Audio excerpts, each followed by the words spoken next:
안녕하세요. 추운데 이렇게 많이 와주셔서 고맙습니다. 제가 선마을 촌장 이시영입니다. 예, 잘 부탁드리겠습니다. 예.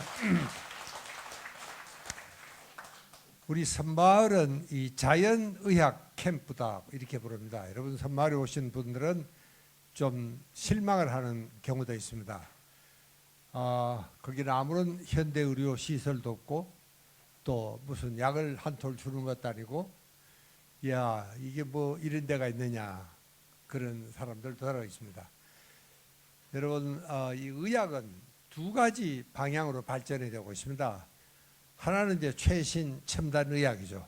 가령 내가 뭐 뇌 피가 터졌다든가 심장이 멎었다든가 이럴 때는 이제 병원에 가야 됩니다. 소위 병원 의학이라는 것은 대개 응급 환자들을 위한 이런 아주 최첨단 의료 시설을 갖춘 데가 병원입니다.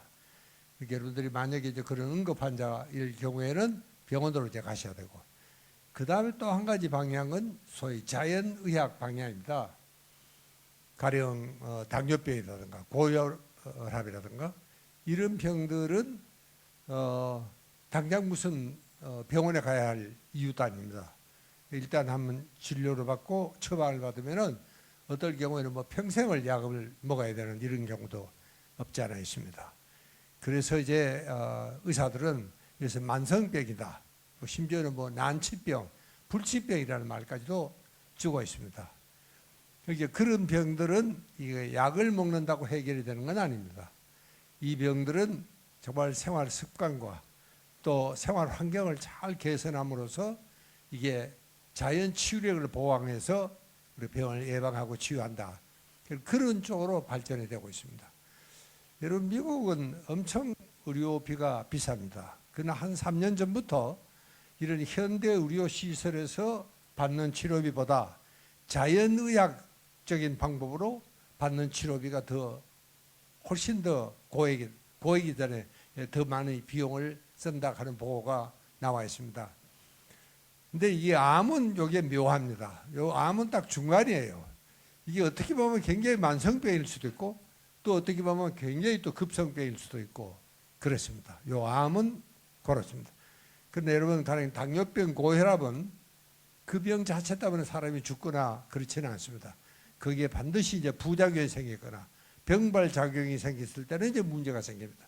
갑자기 이제 앰뷸런스에 실려갈 일이 생기면 그때도 이제 응급의학이 되지만, 그러지 않고는 이제 자연적인 방법으로 치료를 하는 것이 제일 이상적입니다.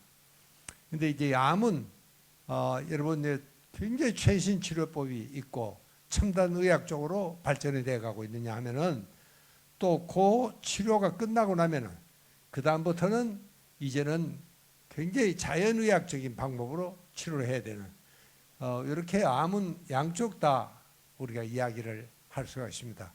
그래서 제가 오늘 주로 하는 이야기는, 이 암은 제가 공부를 할 적에는 여러분 정신과 의사가 왜 저 암 이야기를 하나 아마 이상하게 생각을 하실 텐데, 사실은 저는 제가 이 정신과 수련을 미국에서 받았는데 그렇게 60년 후반부터 어떻게 보면은 암 주치의보다 암 환자를 더 많이 봤습니다.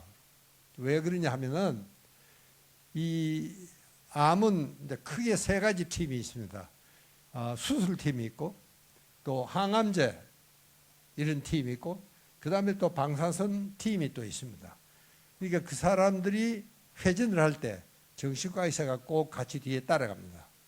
왜냐하면 암 환자들은 굉장히 불안하고 잠 못 드는 사람도 있고 우울증에 빠져 있는 사람들도 있고 또 나았다 그래도 항상 재발에 대한 걱정이 많고 이래서 실제로 우리 주임 교수는 당시는 이제는 암이 급성기를 지나면 회복기에 있는 모든 환자는 정신과에서 주치의가 돼야 된다.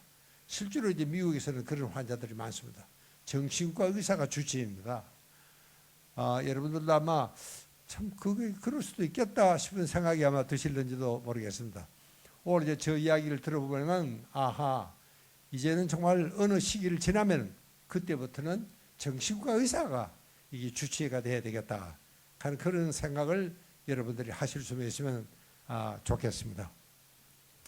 어, 이 그렇게 아까도 내가 이야기했지만 생활 습관이 정말 제일 중요합니다.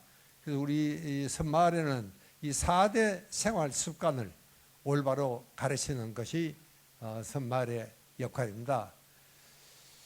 여러분 제가 그러니까 이 수련을 받을 때 그때는 수술밖에는 다른 방법이 없었습니다. 그때 이제 막 항암제가 막 나올 때였습니다. 그런데 많은 환자들이 굉장히 기대를 크게 했죠. 항암제에 대해서. 그러나 막상 받고 보니까 부작용이 너무 많고 또 그리고 별로 치료 효과도 없었고 초창기 항암제는 그랬습니다. 이제 그런 시점이었습니다.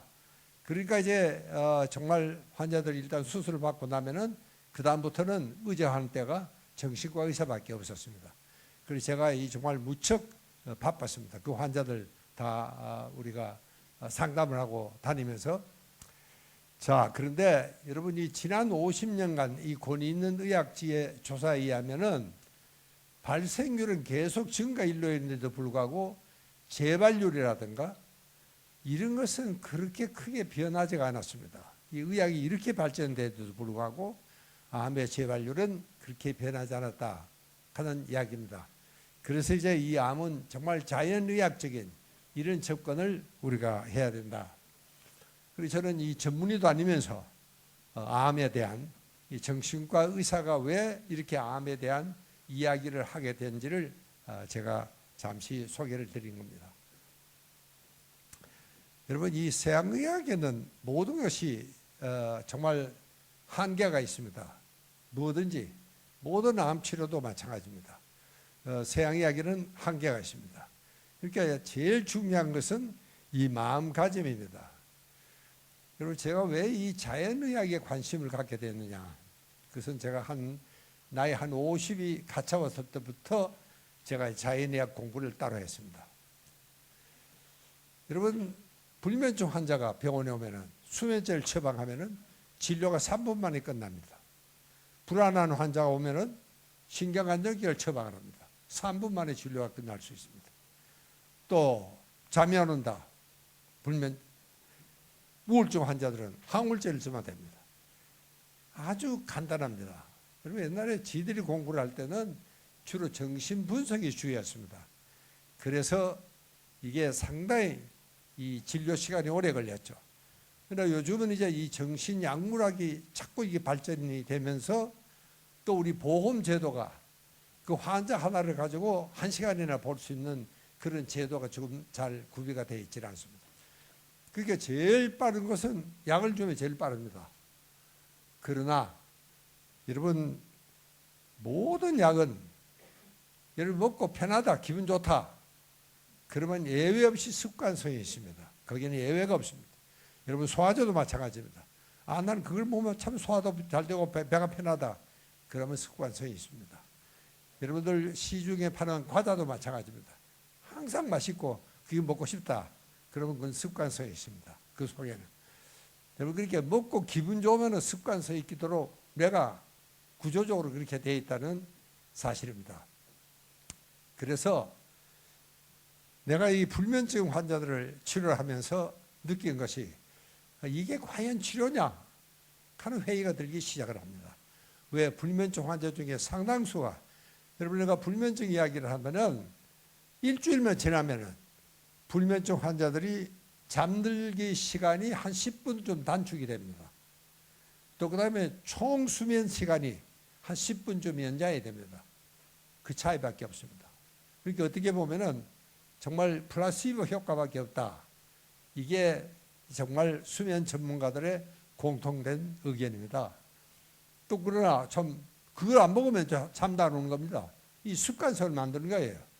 어떻게 보면 병원에서 환자를 만드는 이런 경우도 불행히 없지 않아 있다는 사실입니다. 그래서 우리 섬마을에는 가령 불면증 클리닉이 있습니다. 자연수면 클리닉.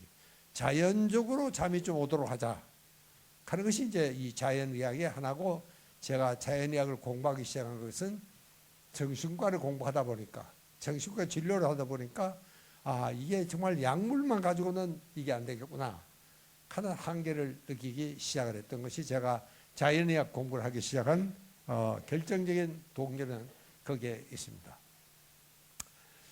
여러분, 우리가 이 정신과를 하면은 상당히 그 철학적인 이야기가 들어 나올 때가 있습니다. 또 역시 철학적인 이야기가 나와야지 이게 치료가 됩니다. 근데 정말 정신과 공부라는 것은 어떻게 보면 이 수행을 하는, 인생에서 수양을 하는 이런 또 측면도 없잖아 있습니다. 여러분, 여기 보면 소인은 병을 고치고 중인은 사람을 고치고 대인은 나라를 고친다, 이런 말이 있습니다. 저는 그래서 감히 대의라고 생각을 하는데, 요즘 사람들이 가끔 저보고 국민의사 이시영 가르마를 자주 씁니다. 들어보셨나요? 예. 아이고, 감사합니다. 그러나 사실은 뭐 국민의사 정도 될 자격은 없는데, 이것 아마 나이니까 아마 그런 대접을 받게 되는 것입니다. 여러분, 제가 오늘 하는 이야기 중에는 정말 어떤 의미에서는 인생이 뭐냐, 굉장히 그런 철학적인 이런 질문을 해야 될 때도 있습니다. 그래서 제가 오늘 이 이야기를 한 겁니다. 여러분, 암의 원인에 대해서는 학자들마다 많은 의견이 나와 있습니다. 그러나 궁극적으로는 스트레스입니다. 모든 것이. 암은 스트레스가 만든다, 이렇게 생각하시면 틀리지 않습니다. 여러분, 이게 이 성난 사람입니다. 이 사람이 건강할 수 없겠죠. 그러니까 암이라는 게 뭐냐? 세포가 무한 증식을 하는 겁니다. 여러분, 원래 세포는 분열 증식을 하는 데는 유전자가 더 이상 못하게 소위 분열 증식 억제 유전자가 작동을 하고 있습니다. 그게 잘 작동하고 있으면 암세포가 무한정으로 불어나지는 않습니다. 그런데 무슨 원인이든 그 억제 유전자가 고장이 났거나 기능을 옳게 못하게 됐거나 그렇게 되면은 이제는 뭐 암이 세포가 계속 증식을 하니까 그게 바로 암입니다. 그러니까 암은 다른 게 아니고 세포 유전자가 증식을 하는 걸 억제를 해야 되는데, 이 억제하는 세포 유전자가 잘 작동을 하지 않는 상태다, 이렇게 생각하시면 틀리지 않습니다. 그럼 그 유전자 손상의 원인이 뭐냐? 요게 이제 학자들마다 다 다릅니다. 외인적인 요인은 여러분 잘 아시죠? 가령 자외선도 굉장히 뜨거운 걸 많이 만나면은 암이 걸릴 수도 있고, 탄 고기 먹지 말아라, 그 다음에 담배, 이거는 뭐 직접적인 원인으로 밝혀지는 것만 해도 상당히 많습니다. 이제 자꾸 밝혀져 가고 있는 것도 사실이지만 실제로 외부의 요인은 한 30%밖에 되지가 않습니다. 나머지는 전부 우리 몸이, 우리 자신이 문제입니다. 그래서 이게 암이 생활과 밀접한 관련이 있다는 것이 여기서 증명이 되는 겁니다. 가령 고민을 한다든가, 고민도 여러 가지가 있습니다. 해야 될 고민은 해야죠. 그러나 해도 아무런 해결책이 없는 고민을 하면 이런 문제입니다. 예를 들면 키 작은 거 인지 왜 합니까? 이거 아무리 고민해봐야 해결될 방법이 없는 겁니다. 그리고 지나간 일에 대해서 고민하는 거. 여러분, 지나간 일을 지금 어떻게 합니까? 쏟아물인데, 어차피 엎질러진 물인데. 그러니까 우리는 정말 지나간 일 때문에 현재를 망치고 있는 이런 경우입니다. 이제 그런 이야기를 계속 꼬약꼬약 생각하고 돌이켜 생각하고, 그때 있었던 누가 나한테 정말 치욕적인 이야기를 했다든가 그게 영영 잊혀지지 않고 계속 되시면은 그것도 이제 문제가 생길 수가 있습니다. 또 그 다음에는 이제 과로도 참 문제입니다. 여러분, 암 환자들은 대체로 일을 열심히 하는 사람들입니다. 이 암 환자들을 보면 정말 좋은 사람들이에요. 착한 사람들이에요. 이런 환자들이 대개 암에 잘 걸립니다. 이 과로라는 것이 제가 나중에 설명을 다시 드리겠는데, 너무 이제 과로를 하면은 우리 신경 중추에서 피로를 느끼는 사람은 오히려 괜찮습니다. 이 피로를 못 느끼는 사람이 있습니다.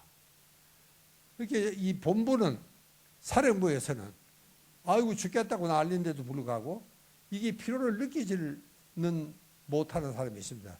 그래서 그렇게 피로와 피로감은 다릅니다. 그걸 내가 나중에 다시 자세히 설명을 드리려고 합니다. 그다음에 약물도 함부로 먹으면은 이게 암을 만드는 여러분 우리가 스트레스를 받으면은 교감신경 중에서 흥분이 됩니다. 여러분 잘 아시죠? 자율신경은 교감신경은 활동적이고 공격적인 신경이고 또 부교감신경은 휴식신경입니다. 내가 잠을 잘 때거나 기분 좋게 밥을 먹을 때거나 그럴 때는 부교감신경이 우위가 됩니다. 이게 교감, 부교감이 항상 균형이 잘 맞아야 되는데 여러분 일을 너무 많이 하는 사람들은 예를 들면 교감신경이 항상 우위로 가 있습니다. 교감신경이 너무 우위로 가 있어도 이게 문제가 생긴다 그런 이야기입니다. 그러니까 이게 흥분이 되면은 이렇게 이제 이 사람은 한번 보십시오. 온 팔에 힘이 들어가야 되고 위장은 좁아지고 여러분 내가 싸울 때는 이 위장은 소용이 없습니다. 이렇게 위장으로 가는 피를 짜라 가지고 이 팔다리 근육으로 피를 많이 보내야 됩니다. 그래서 스트레스를 받으면 소화가 안 되는 이유가 뭐냐? 위장으로 소화를 잘 시켜야 되는데 위장 운동을 잘 해가지고 이게 되지가 않습니다. 그렇게 여러분 교감신경이 흥분이 되면은 혈압도 올라가고 호흡도 거칠어지고 팔에 힘이 나고 불불 떨리기도 하고 이런 현상이 일어나게 되어 있습니다. 여러분 그러나 잘 한번 보십시오. 이게 면역의 주역은 임파구가 맡고 있습니다. 여러분 이게 백혈구 중에서는 임파구라는 놈이 있습니다. 여러분 교감신경이 흥분하면은 활동적이고 아드레날린이 분비돼서 과립구라는 놈이 분명히 됩니다. 이것은 뭐냐?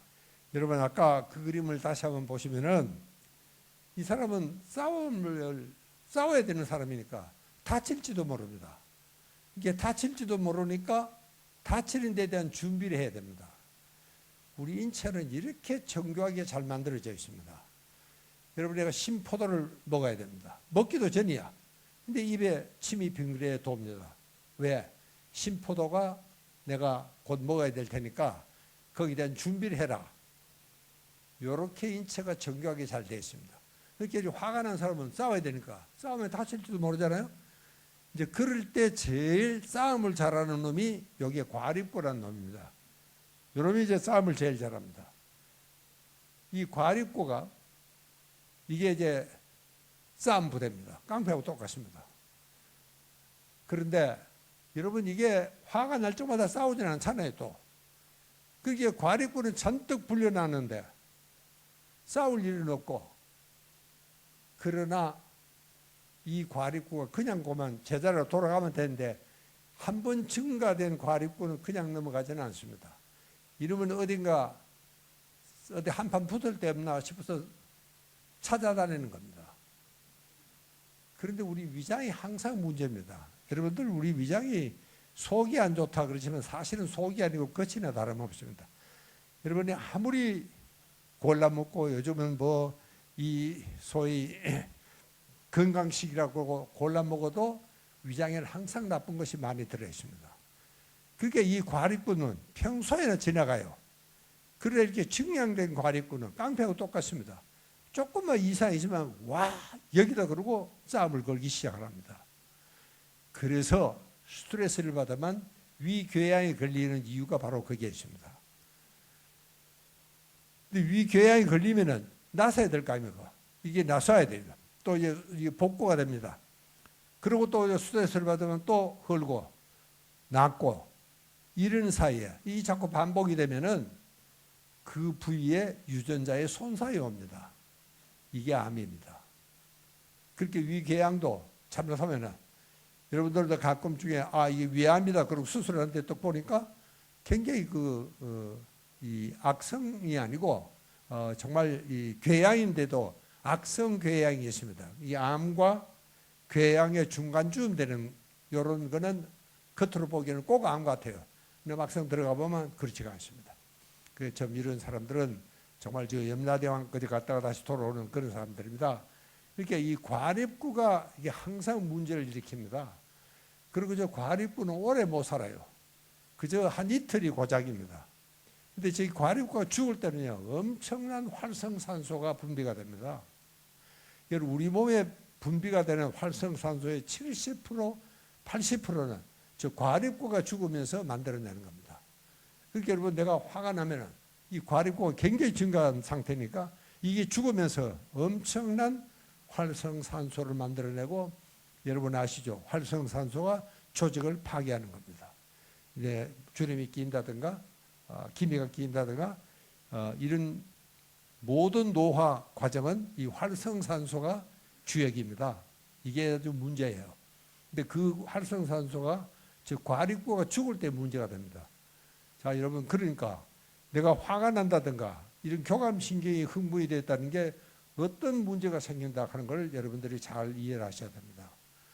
그러니까 화를 함부로 내면 안 됩니다. 너무 공격적으로도 돼도 안 되고 또 일을 너무 열심히 하고 일할 때는 교감신경이 흥분이 돼야 된다고 그랬죠? 일을 너무 열심히 해도 안 됩니다. 문제는 부교감신경입니다. 여러분 휴식할 때입니다.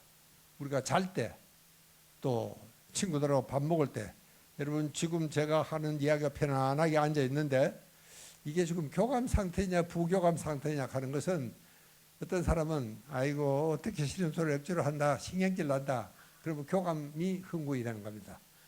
그 기왕 듣는 거 이 박사 역시 강연을 참 잘한다 좋다 이렇게 생각하면은 요것은 이제 이게 휴식이 되는 겁니다. 이럴 때는 임파구가 증가가 됩니다.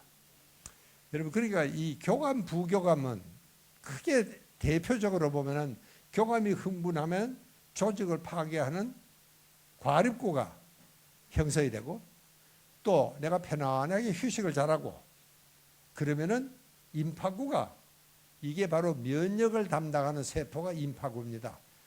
여러분 잘 아시죠? 임파구가 면역을 담당하고 있다. 그러니까 이게 휴식을 잘해야지 임파구가 많이 나와서 면역이 튼튼해지고 그게 바로 암을 예방하고 치유하는 첩경이 어떻게 하면은 부교감 신경을 잘 활성화될 수 있게 할 수 있을까? 여러분 우리 섬마을에 오시면은 그저 편안합니다. 섬마을은요. 사람들 오기만 하면 그냥 아무것도 안 해도 섬마을에 들어서면은 그냥 참 마음이 편안하다 그래요. 그게 부교감 신경입니다. 그렇게 섬마을에 오시면은 절로 어떤 의미에서 자연 치유가 됩니다. 제가 그래서 섬마을을 자연의학 캠프라고 부르는 소위는 여기에 있습니다. 그러니까 여러분 일반적으로 과립구와 임파구는 한 60대 40이 정사입니다. 대체로. 그리고 과립구가 조금 더 많아야 돼요. 임파구보다는. 근데 이게 이제 비율입니다. 근데 그렇다고 임파구가 너무 많으면 그럼 어떻게 되겠느냐? 임파구가 많을수록 좋으냐 하면 그것도 또 그렇지가 않습니다. 임파구가 너무 많으면 알레르기가 생깁니다. 엘러지가 생기는 겁니다. 엘러지라는 것은 보통 사람은 괜찮은데 나는 그게 이상이야. 왜? 이게 너무 그만 또 면역이 많아가지고 이 면역이 너무 많아도 걱정이에요. 이게 적당히 있어야 이게 밸런스가 항상 맞아야 됩니다. 대개 한 60대 40 거기 한 플러스 마이너스 5 정도의 변화 같으면은 괜찮습니다. 그렇게 여러분 항상 요 비율이 굉장히 중요합니다.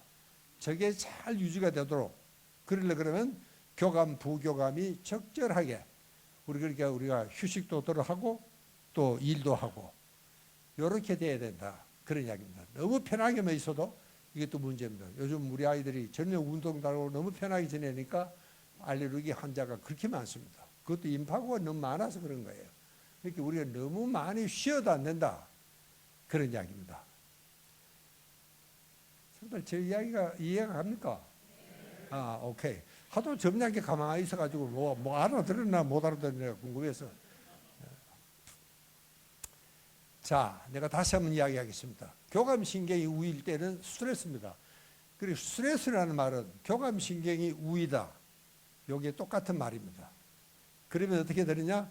과립구가 증가한다 그랬죠? 활성산소가 증가합니다. 그러면 조직을 파괴한다. 제가 아까 이야기한 걸 다시 정리하는 겁니다. 이렇게 되면은 요거는요, 혈류가 스트레스를 받으면은 여러분 혈관이 축소가 됩니다. 그리고 혈관이 축소가 되니까 혈류가 잘 흐르질 않습니다. 혈액이 잘 순환이 돼야 되는데 그럼 혈액이 순환이 안 되면 어떤 현상이 일어납니까? 이 조직에는 영양이 부족합니다. 또 따뜻한 온도가 피는 굉장히 뜨겁습니다. 그리고 이 더운 피가 지내가 이제 몸이 따뜻해지는데 몸이 차가워집니다. 또 그리고 산소가 여러분 잘 아시죠? 학교 다닐 때 히모글로빈이 산소를 운반해야 되는데 이게 히모글로빈이 산소를 운반할 수가 없습니다. 이렇게 산소가 떨어지는 겁니다. 이렇게 저산소 저체온증이 걸립니다. 그러면 어떻게 되느냐? 여러분 그게 바로 암입니다. 여러분 그러니까 이 혈류라는 것은 이렇게 혈액순환이 그렇게 중요한 겁니다. 혈액순환이 안 되면 이게 세포에 산소가 부족해지고 영양물이 낮아지고 체온이 떨어집니다. 그리고 노폐물이 정체가 되죠. 이게 바로 암을 만드는 요인입니다. 제가 아까 암은 외인적인 요인보다도 내인적인 요인이 더 많다. 그 중에 하나가 이제 고민이라든가 이런 스트레스가 제일 많다. 그런 이야기입니다. 자, 이렇게 이제 아까 이 과립구가 증가를 하면은 반대로 임파구는 오히려 줄어들기 시작합니다. 과립구, 임파구는 항상 100인데 과립구가 60에서 70으로 올라갔다. 그럼 임파구는 30으로 떨어지는 겁니다. 이런 문제가 이제 생기는 게 이게 문제입니다. 사실은요. 그러니까 여러분 이 임파구가 떨어지면은 이 파포린이라는 이게 바로 암과 싸우는 부대인데 이게 이제 암과 싸울 능력이 떨어진다. 이렇게 생각하시면 틀림없습니다. 그러니까 임파구가 너무 적으면은 여러분 우리가 교감신경이 흥분되면은 자연적으로 이런 현상이 일어나게 되게 되어 있습니다. 여러분 그러니까 우리가 조심해야 될 것이 스트레스 관리를 어떻게 해야 되느냐. 이게 가장 큰 숙제입니다. 스트레스 매니지먼트가. 그래서 이렇게 중요한 숙제로 떠오르는 겁니다. 여러분 이게 도시 환경인데 여러분 도시에 산다는 이 자체가 우리에게는 스트레스입니다. 이걸 뭐 어떻게 할 수가 없습니다. 여러분 나가면 당장 교통사고 걱정, 버스를 타면은 소매치기 걱정, 이게 모든 것이 그렇습니다. 그렇게 왼종일 우리는 이게 비상감시 체제를 작동하라고 있습니다. 그리고 집에 자는 동안에도 바스락 소리는 도둑은 아닌가? 우리가 조심해야 됩니다. 항상 긴장 상태에 있습니다. 잠시라도 우리가 여유가 있으면 큰일 나면 도심에서는 항상 긴장할 수 없죠. 긴장을 한다는 게 뭐냐? 이게 바로 스트레스입니다. 이게 도심의 환경은 이 자체가 바로 스트레스라는 이야기입니다. 항상 비상감시 체제가 작동을 하고 그런 편도체가 과열하고 교감신경이 흥분이 되어 있으니까 이게 바로 만성 스트레스라는 이야기입니다. 이게 도심에 사는 왜 암 환자가 자꾸 늘어나느냐? 이렇게 의학이 발달이 되는데도 제가 아까 이야기를 했죠. 암 환자는 자꾸 늘어난다. 왜? 환경 자체가 문제입니다. 우리가 도시에 사는 이상 이걸 스트레스를 피할 수가 없습니다. 도심 환경, 여러분 공기 오염이라든가 이웃집에 무슨 요즘은 또 층간에 이 소음 때문에도 뭐 심지어 뭐 살인 사건도 일어날 정도로 우리가 정말 신경을 쓰지 않으면 안 되는 이런 것이 우리 현실입니다. 그러니까 도심의 환경 자체가 우리를 암으로 만들고 있다. 그런 이야기입니다. 여러분 여기 한번 잘 보시면은 여기가 시상하부입니다. 여기가 생명의 중추입니다. 모든 본능 중추가 저기에 있습니다. 식욕 중추, 성욕 중추, 목마른 중추, 체온 조절 중추, 이 모든 것이 저기 있습니다. 그러니까 여기에 만약에 무슨 문제가 생기면 여러분 사람이 직살할 수가 있습니다. 그 옆에 해마라는데 요거는 기억을 담당하는 신경세포고 이것은 편도체는 원시 감정을 담당하고 있는 데가 편도체입니다. 그러니까 얘네가 편도체 과열이라는 말을 왜 썼느냐. 이러면 여기는요, 여기에 과열이 되어 있으면 마치 성난 고슴도치 같습니다. 누가 건드리면 팍 폭발하는 겁니다. 여러분 얼마 전에 지하철에서 엄청난 폭행 사고가 일어났습니다. 경찰이 왔어요. 너 왜 때렸냐 하니까 이 녀석이 째려보더라는 겁니다. 그래 경찰이 야, 너 이렇게 큰 덩치를 왜 째려봤겠나? 여러분 경찰 한번 생각해 보시죠. 이 덩치 큰 사람을 내가 왜 째려봤겠어요 도대체? 그 누가 이 지하철 문이 열리고 사람이 올라오니까 그냥 봤다는 겁니다. 근데 이 녀석 생각에는 자기를 째려본다고 생각하는 겁니다. 이제 이런 게 편도체 과열 상태에 있는 사람입니다. 이 사람은 그날 뭐 지금 마누라하고 싸웠거나 안 그러면 뭐 기분이 나쁜 일이 있었거나 그렇겠죠. 이렇게 잔뜩 좀 성이 나 있는 상태입니다. 이게 편도체입니다. 이게 편도체가 과열 상태에 있으면은 스트레스를 쉽게 만드는 체질입니다. 이 사람은요. 이게 여러분들 평소에도 보면 항상 웃고 사람 좋다, 참 느긋하고 이런 사람들은 편도체가 과열된 상태가 아닙니다. 그 제가 이번에 쓴 책이 좀 둔하게 삽시다 하는 책을 제가 쓴 적이 있습니다. 보셨는지 모르겠습니다. 조금 둔하게 살아야 돼. 이 사람은요, 특히 이 지금 문제입니다. 자, 그 다음에는요, 선생님들 여기에 모든 사령부가 저기 다 있다 그랬죠. 그렇게 여기는 면역 사령부, 자율신경 사령부, 또 대사 이런 모든 사령부가 저 시상 하부에 있습니다. 제가 아까 그랬죠. 과로 여러분 조금 있으면 나오는 슬라이드인데 이 그림 나온 김에 내가 굉장히 피곤하다. 여러분 이 자율신경은 24시간 쉬질 않습니다. 우리가 자는 동안에는 체신경, 이건 체신경입니다. 이게 내가 마음대로 할 수 있는 신경이죠. 이놈은 자유, 휴식을 합니다.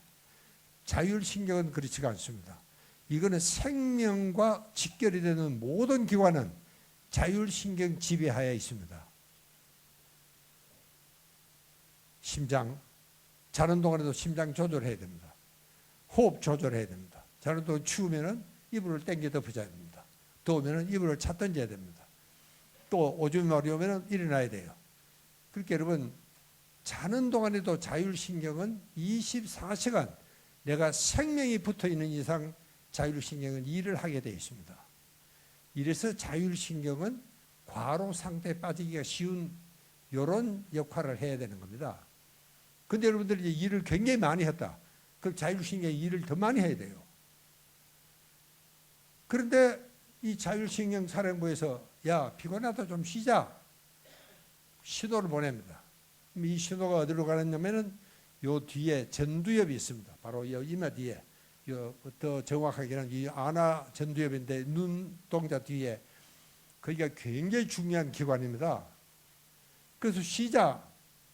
그리고 그때 쉬면 별 문제가 아닙니다. 이제 문제는 이 사람이 하는 일이 너무 신이 나요. 막 장사를 해놨는데 보니까 막 손님 막 뭐 물밀듯이 밀려오고 이러면 뭐 신나잖아요. 그러면 쉬지를 않습니다. 이게 문제입니다. 제가 아까 그랬죠. 피로하다고 느끼면은 그 사람은 건강한 사람이에요. 너무 신이 나면은 이걸 듣지를 못하는 겁니다. 여기서는 죽겠다가 웃었는데도 불구하고 이 녀석은 듣지를 못해요. 너무 신이 나니까. 이게 문제입니다. 이래서 과로사가 오는 이유가 바로 거기에 있습니다. 이렇게 피로한데도 피로한 줄을 모르는 겁니다. 이게 과로사의 원인입니다. 이게 과로사 하는 사람들은 되게 신나게 일 잘하는 사람들이에요. 그리고 집에 와서 자는데 자다가 죽는 사람이 굉장히 많습니다. 과로사라는 것은 그렇습니다. 그러니까 여러분들 이 관계를 잘 이해를 하셔야 됩니다.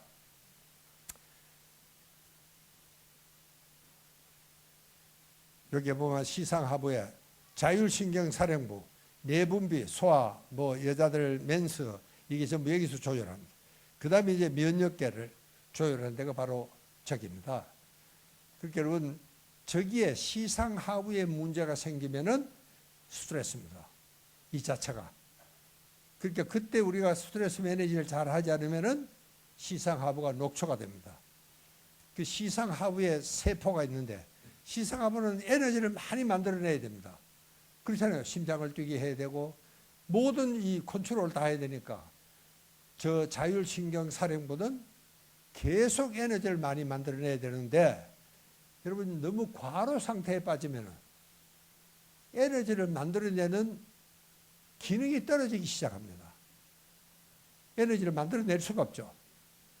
미토콘드리아라는 데가 있습니다. 좀 어려운 이야기인데 이 미토콘드리아에서 활동하는 에너지를 만들어내는 곳입니다. 근데 여기에 지금 녹초가 되어 있는데 만들어낼 수가 있습니까? 만들어낼 수가 없죠.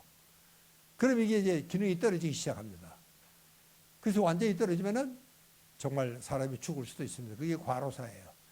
그러나 완전히 떨어지지는 않고 겨우 저공비행을 하는 정도면은 이게 만성 피로입니다. 완전히 회복이 안 됐죠. 그러면 이제 계속 저 상태가 지속이 되면은 아까 내가 이야기했죠. 스트레스가. 그게 바로 암으로 되는 원인은 바로 거기에 있습니다. 여기 시상하부를 한번, 이 시상하부에서 하는 일들을 내가 여기에 대충 적어놨습니다. 그렇게 과로를 하면 두 가지입니다. 바로 죽거나 아니면은 아주 만성으로 진행이 되면은 이게 이제 암이 된다. 그런 이야기예요. 여러분, 내가 지금까지 했던 이야기들이 여기 있습니다. 여기 한번 보시면은 이 세포 분열을 촉진하는, 여러분, 내가 활성산소가 많이 분비가 되면 여러분, 우리 인간에게는 조직이 부상을 입으면 이것을 재생하는 자연치유적인 기능이 있습니다. 굉장히 중요한 기능이에요. 여러분들, 내가 다쳤습니다. 그러면은 출혈이 먹고 조금 있으면 딱지가 앉고 딱지가 떨어지면 흉터가 생기고, 그런데 그것도 시간이 지나면 완전히 원상복구가 됩니다. 그걸 우리가 조직 재생의 기능이라고 그럽니다. 이거는 의사가 치료하는 게 아닙니다. 의사가 꿰매고 약 바르는 것은 치료가 잘 되게 도와주는 사람이에요. 절로 낫게 되어 있습니다. 우리 몸에 이런 조직 재생의 기능이 있습니다. 여러분, 여기도 보면은 이게 활동적으로 교감이 없고 과립구가 많고 활성산소 때문에 장의 상피세포가 이게 부상을 입습니다. 그러면 다시 또 이제 조직 재생을 시킵니다. 그러면 이제 세포 분열을 촉진해야 되니까 수복하기 위해서 세포가 증식이 돼야 됩니다. 세포 하나가 모성이 됐으니까 새로 만들어내야 되는 겁니다. 여러분, 이런 과정이 자꾸 반복이 되면 그 부위에 유전인자의 손상이 오기 시작합니다. 그래서 세포의 증식 인자를 더 이상 더 증식을 할 수 억제를 해야 되는데 증식을 더 못하게, 그러나 그게 고장이 나면 이제 암이 생긴다. 증식이 조절이 안 되는 상태가 이 바로 암입니다. 여러분, 그러니까 이 부교감 신경이 들어설 자리가 없을 정도로 교감 신경이 이 우위에 있으면은 이게 바로 문제가 된다. 그런 이야기입니다. 여러분, 우리 힘은요, 두 가지가 있습니다. 100m 단거리 선수와 마라톤 선수를 생각하면 아주 쉽습니다. 100m 단거리 선수들 보면요, 아주 막 역도 선수 같습니다. 근육이 굉장히 발달이 되어 있습니다. 이걸 우리가 속근이라고 이야기를 합니다. 또 마라톤 선수들은 오히려 비식 말랐어요, 좀. 그거를 지근이라 그럽니다. 지근. 그러니까 여러분, 이 순발력을 질 때는 세포 분열 증식이 굉장히 활발해야 됩니다. 이 무리가 많이 가잖아요. 소위 무산소 운동입니다. 산소 없이 막 굉장히 무리가 가고 조직이 손상이 나기 시작을 합니다. 여러분, 그런 것이 계속 되면은 이게 바로 스트레스고 저온 저산소가 되면은 아까 내가 이야기했죠? 이게 바로 암의 원인이 되는 겁니다. 그렇게 너무 무리를 하면 안 된다. 마라톤은 그 대신에 지구력을 요하는 거기 때문에 여러분, 피로가 좀 덜합니다. 이쪽보다는. 우리가 100m 뛰고 나면 뭐 숨이 차서 꼼짝을 못하죠. 마라톤 선수는 그렇지 않습니다. 그러니까 이제 마라톤은 오히려 부교감이고 좀 느긋합니다. 이게 이제 속근과 지근의 차이입니다. 그런데 우리는 어떤 문제가 있느냐? 우리는 이렇게 순발력을 가지고 이게 정말 끝도 없이 뛰는 겁니다. 이렇게 100m 뛰듯이 여러분 마라톤을 한번 해보십시오. 그 사람이 견뎌내겠습니까? 견뎌낼 수가 없습니다. 그게 우리 오늘날 우리 한국인들입니다. 너무 바빠요. 왼종일 막 정말 잠시 쉬지도 않은 거 마치 100m 단거리 선수처럼 급하게 막 뛰고 마라톤을 100m 달리듯이 한번 해보십시오. 그게 견디겠습니까? 여러분 뭐 견디는 것 같은데. 자, 여러분, 이게 이제 제가 아까 쭉 이야기했던 거 있거든요. 어린애들은 보면요, 길을 가도 그냥 안 가요. 어른들은 계속 뭐 담에 뛰어 올랐다가 막 뛰다가 뭐 그러잖아요. 그 어린애들은 순발력으로 삽니다. 이게 애들은 괜찮아요. 근데 이제 애 때부터 어른이 되면은 대개 한 30, 40대가 고비 됩니다. 그런데 그때는 이제 순발력에서 지구력으로 넘어와야 되는 겁니다. 그런데도 계속 어린애처럼 순발력으로 가지고 살겠다. 그렇게 되면 몸에 무리가 가기 시작을 한다 그랬죠. 그러니까 이제 이렇게 되면은 이게 계속 힘을 주게 되면 해당계 순발력이 요구가 되는데 여러분 여기에는 한계가 있습니다. 다 대줄 수가 없습니다. 이게 모자라겠죠. 그러면 이제 여러분 이 저온 저산소증이 오고 저대사로 오고 죽게 되지만 살기 위해서는 어떻게 해야 됩니까? 지금 이제 영양분이 공급이 안 됩니다. 산소도 공급이 안 됩니다. 체온도 떨어졌습니다. 여러분들 소나무가 죽을 때는 솔방울을 많이 만들어냅니다. 솔방울을 많이 만들어내면 그 소나무는 죽게 되어 있습니다. 그게 모든 생물의 종족 보존의 본능입니다. 자기가 죽을 때는 자기 새끼라도 많이 쳐놓고 죽는 겁니다. 암세포도 똑같습니다. 지금 이 해단계가 너무 열심히 뛰고 휴식을 안 하고 교감성이 흥분이 되고 스트레스를 주니까 이 세포가 지금 조직 상태가 말이 아닙니다. 죽게 되어 있습니다. 그럼 어떻게 되겠어요? 죽지 않고 살아남기 위해서 적어도 자기 종족을 번식하기 위해서는 증식을 해야 되는 겁니다. 그게 암입니다. 그러니까 암은 어떻게 보면 생존의 수단입니다. 안 죽으려고 일부러 그런 이게 이제 여러분 암은 생존을 위해서 이제 암이 생기게 되었습니다. 자, 이제는 그러면 이제 암이 여기까지 생겼으니까 앞으로 그러면 치료는 어떻게 해야 되겠느냐? 제가 아까 이야기했죠? 암 치료는 두 가지라 그랬습니다. 하나는 소위 말하는 이제 금방 암 치료, 소위 3대 암 치료법이 있습니다. 이건 대개 병원에서 하게 되지만 그다음부터는 또 이제 정신과 의사가 마음 치료를 잘해야 된다. 그래서 이 새로운 이 최신 암 치료법에 대해서는 우리가 저 새 선생한테 부탁을 내가 했습니다. 우리 정 선생, 박수를 한번 해주십시오. 아주 유능한 젊은 선생입니다. 우리가 정 선생한테 새 암 치료법에 대한 이야기를 제가 부탁을 드리려고 합니다. 안녕하십니까. 정신건강의학과 전문의 정정엽입니다. 반갑습니다. 저는 이 흥미진진한 강연에 조금 지루한 부분을 맡게 되었습니다. 한 10분 정도는 공부하신다는 생각을 하시고 들어주시기 바랍니다. 시작하겠습니다. 제가 맡은 부분은 암의 치료 부분입니다.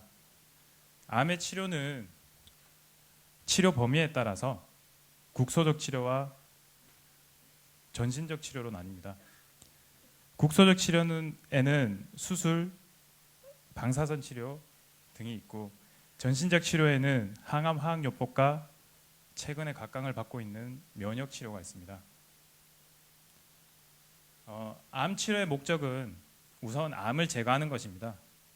그래서 대부분 병원에 가서 암이 걸렸다는 이야기를 들으면 수술을 하자는 이야기를 합니다. 만약 이러한 1차적 목적 암을 제거하는 것이 불가능하다면 암 치료의 목적은 완화적 치료, 그러니까 삶의 질을, 생활의 질을 높이는 쪽으로 넘어갑니다. 예를 들어서 통증을 조절한다거나 구역질을 멈춘다거나 숨을 편하게 쉴 수 있도록 돕는 것이죠. 하지만 대부분의 의사들은 1차적 목적에 집중을 합니다. 암을 제거하는 것에 집중을 하는 것이죠. 그래서 수술을 하고 수술 후에 방사선 치료를 하고 거기에 힘들어 죽겠는데 거기에다 항암 화학요법까지 시행을 합니다. 이런 방사선 치료와 항암 화학요법은 부작용이 심합니다. 특히 항암 화학요법에 쓰이는 약제들은 사실 살아있는 세포를 죽이는 약입니다. 방사선 치료의 부작용을 보시겠습니다. 방사선 치료는 표적이 되는 암세포만 죽이는 것이 아니라 정상 세포와 조직에도 영향을 미칠 수 있고 이로 인해서 그 주위에 있는 다양한 세포들이 영향을 받아서 이런 많은 부작용이 나타날 수 있습니다. 항암 화학요법의 부작용입니다. 암세포는 급속히 분열하고 증식하는 특징을 가지고 있습니다. 항암제는 이런 특징을 가진 세포를 찾아서 파괴하는 것이 항암제입니다. 그런데 문제는 우리 몸에서 정상적으로도 이런 특징을 가진 세포들이 여러 군데 많이 존재한다는 것입니다. 그래서 항암제를 사용하면 이런 많은 세포들이 영향을 받아서 정말 많은 부작용이 나타나게 됩니다. 겪어보신 사람들은 얼마나 힘든지 알 것입니다. 자, 무엇보다 해를 끼치지 말라. 이 말은 의사가 지녀야 할 가장 중요한 태도를 일컫는 말입니다. 그런데 다음에 나오는 문장들을 읽어보십시오. 무엇보다 해를 끼치지 말라라는 격언은 암 치료 지침 원칙에는 항상 적용되는 것은 아니다라고 합니다. 이 세 문장은 세계에서 가장 권위 있는 의학 교과서에 실려 있는 문장을 그대로 인용한 문장입니다. 많은 의사들이 암 치료의 1차적 목적에 집중을 하게 된 원인이기도 하죠. 그래서 암으로 인해서 죽는 사람 수만큼이나 많은 사람이 앞에서 보여드렸던 합병증 때문에 죽는다는 연구 결과도 있습니다. 생물학적 치료, 이제 최근에 각광을 받게 된 치료입니다. 면역요법입니다. 조금 쉽게 자세하게 설명을 드리자면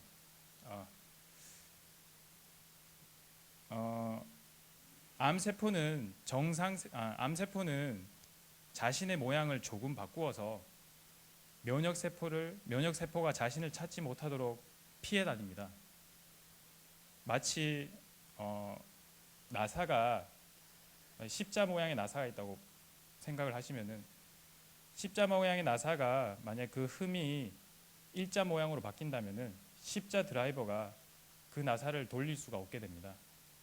이런 것처럼 암세포가 모양을 바꾸면은 우리 면역세포는 이 암세포를 찾지 못하고 암세포를 죽이지를 못하게 됩니다. 면역요법은 암세포가 과학적인 조작을 통해서 우리 면역세포가 암세포를 쉽게 찾을 수 있도록 도와주는 치료법입니다. 이렇게 예전에는 수술, 방사선 치료, 항암 화학요법 등과 같이 나쁜 것을 없애버리는 치료에서 지금의 이렇게 면역요법과 같이 우리 몸에 좋은 것을 더 잘 활용하도록 하여서 치료를 할 수 있도록 치료의 패러다임 자체가 바뀌고 있습니다. 최근에는 오히려 기적이라고 생각되는 부분들이 더 두각을 나타내고 있습니다. 마음가짐을 바꾸는 치료입니다. 저는 이것을 기적의 치료라고 부르고 싶습니다. 물론 아직까지는 모든 암을 다 치료할 수 있는 것은 아닙니다. 과학적 근거도 아직까지 많이 부족하고요. 그런데 적어도 마음가짐을 바꾸는 치료는 앞으로 우리가 남은 기간을 조금 더 인간답게, 조금 더 행복하게 살아갈 수 있도록 도울 수 있습니다. 다음 장부터 앞으로 이 마음가짐에 관한 치료는 이시영 선생님이 다시 또 설명을 드릴 것입니다. 저는 짧게 감사합니다.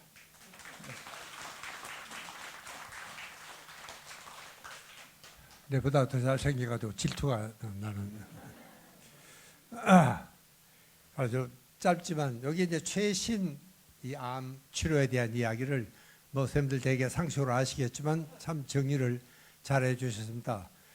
여러분, 암 치료의 원칙은 저는 첫째, 암이다 그러면 자기 생활 패턴을 한번 돌아봐야 됩니다. 내가 지금까지 계속 내가 스트레스 타령을 했죠. 과로 타령을 했습니다. 이게 도대체 내가 어떤 생활을 했기에 내가 암이 걸렸을까? 이 자기 생활을 돌아봐야 됩니다. 이게 제일 중요한 이야기고, 여러분, 내가 자꾸 타령을 하지만 뭐니 하더라도 일을 치료해야 됩니다. 너무 과로합니다. 이 암 환자들은요, 예외 없이 굉장히 과로한 일이 있었다, 최근에. 가령 뭐 세무감사 때문에 며칠 뭐 잠을 못 잤다든가, 또 무슨 일 때문에 투자 상담을 하느라고 그 기획을 하느라고 잠을 못 잤다든가, 그게 잘 되면서 다행인데 또 엄청난 스트레스를 경험한 이런 히스토리가 거의 예외 없이 우리가 찾아낼 수가 있습니다. 자세히 물어보면 얼마 전에 엄청난 일이 자기 일생에서 정말 그런 일이 있었을까? 그러니까 여러분, 이 마음의 고민을 해소하고 제일 중요한 것은 암에 대한 공포를 떨쳐야 되는 겁니다. 이건 정말 쉽지가 않습니다. 환자한테 그 이야기하면, 이 얼마 네 암 걸려봐라, 괜찮은가? 정말 힘들지만, 그러나 함께 살아간다 하는 자세가 참 중요합니다. 여러분, 스트레스라는 것도 이거 우리가 피할 수가 없습니다. 스트레스 없는 인생은 상상을 할 수가 없습니다. 죽는 길밖에 없습니다. 그러니까 스트레스도 마찬가지로 내가 그냥 함께 가는 겁니다. 단 네가 내 몸에 있는 동안에 나한테 그렇게 해를 끼치지 말고, 아까 우리 정선이 이야기했죠.